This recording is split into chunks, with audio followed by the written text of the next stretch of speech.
on my mind all the time. I wanna tell you, but I'm super shy, super shy.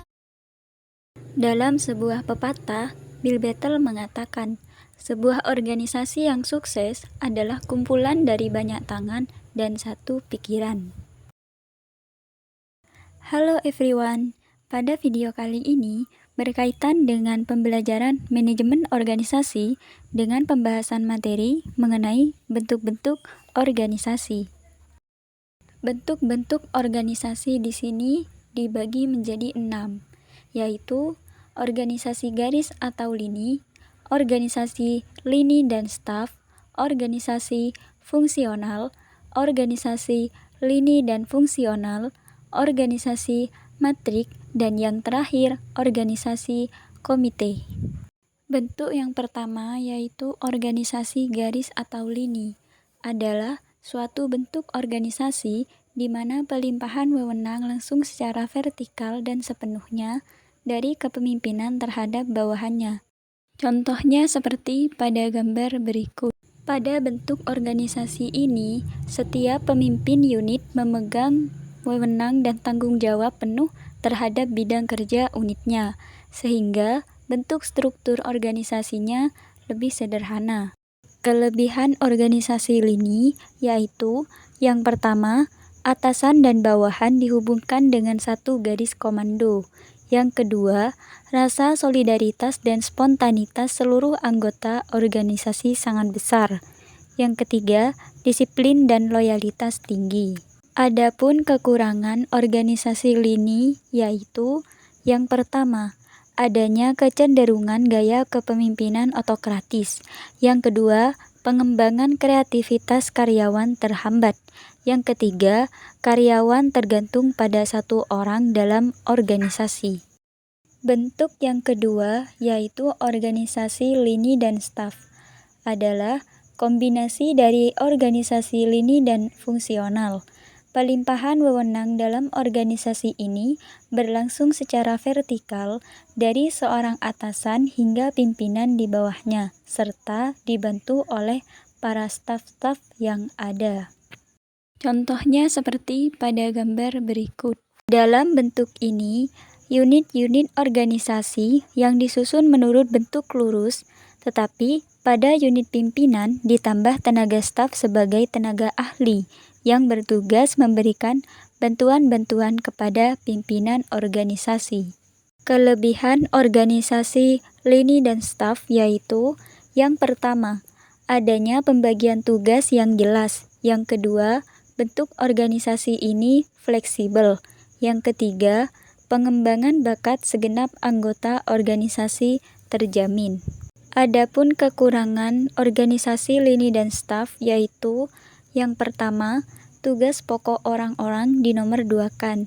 Yang kedua, proses decision makin berliku-liku. Yang ketiga, persaingan tidak sehat antara pejabat yang satu dengan pejabat yang lain. Bentuk yang ketiga yaitu organisasi fungsional adalah suatu bentuk organisasi di mana kekuasaan pimpinan dilimpahkan kepada para pejabat yang memimpin satuan di bawahnya dalam satuan bidang tertentu. Contohnya seperti pada gambar berikut. Kelebihan organisasi fungsional yaitu yang pertama, programnya terarah, jelas, dan cepat. Yang kedua, koordinasi antar anggota berjalan dengan baik. Yang ketiga, anggaran, personalia, dan sarana tepat juga sesuai. Adapun kekurangan organisasi fungsional yaitu yang pertama, pejabat fungsional bingung dalam mengikuti prosedur administrasi. Yang kedua, pangkat pejabat fungsional lebih tinggi dibanding kepala unit sehingga inspeksi sulit dilaksanakan. Yang ketiga, inisiatif perseorangan sangat dibatasi. Bentuk yang keempat yaitu organisasi lini dan fungsional adalah organisasi yang masing-masing anggota mempunyai wewenang yang sama dan pimpinan yang kolektif. Manajerial bersifat formal dan informal dapat dibentuk sebagai suatu bagian dari struktur organisasi dengan tugas-tugas dan wewenang yang dibagi-bagi secara khusus. Contohnya seperti pada gambar berikut. Kelebihan organisasi lini dan fungsional yaitu yang pertama, solidaritasnya tinggi. Yang kedua, produktivitasnya tinggi karena spesialisasi dilaksanakan dengan maksimal. Yang ketiga, disiplinnya sangat tinggi. Adapun kekurangan organisasi lini dan fungsional yaitu yang pertama, kurang fleksibel. Yang kedua, pejabat fungsional akan mengalami kebingungan karena dikoordinasikan oleh lebih dari satu pimpinan. Yang ketiga, spesiasi memberikan kejenuhan.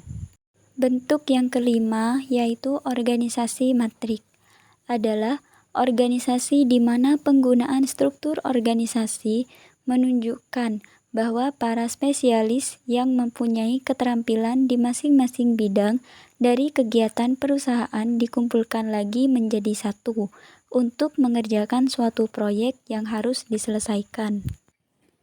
Contohnya seperti pada gambar berikut.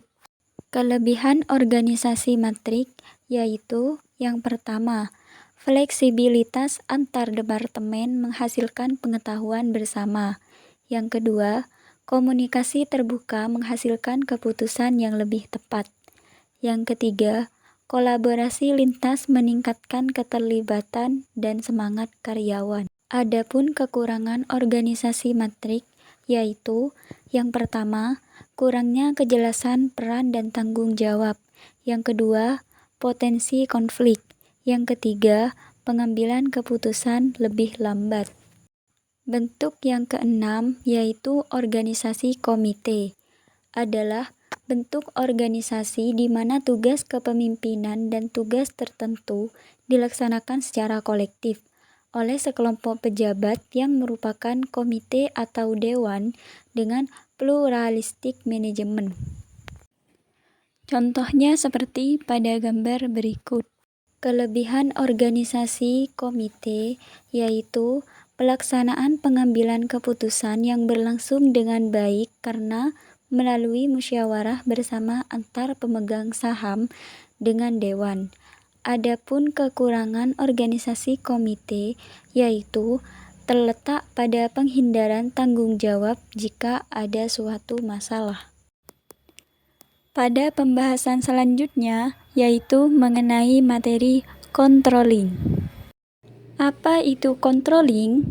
Controlling atau pengawasan merupakan suatu kegiatan untuk mencocokkan apakah kegiatan operasional di lapangan sesuai dengan rencana yang telah ditetapkan dalam mencapai tujuan dari organisasi. Adapun contoh controlling dalam manajemen adalah menyusun standar prosedur dalam pengawasan operasional perusahaan, melakukan rapat evaluasi setiap bulan untuk menilai kinerja pegawai, melakukan audit keuangan untuk memastikan tidak terjadi penyelewengan. Berikut beberapa fungsi-fungsi controlling, yaitu yang pertama, mengevaluasi target dan pencapaian, apakah sesuai dengan yang diinginkan atau tidak. Yang kedua, membantu perusahaan mengambil keputusan dan koreksi terhadap penyimpanan. Yang ketiga, meningkatkan rasa tanggung jawab karyawan terhadap tugas dan wewenang yang diberikan. Pembahasan tersebut sekaligus mengakhiri materi pada video kali ini. Semoga bermanfaat. You don't even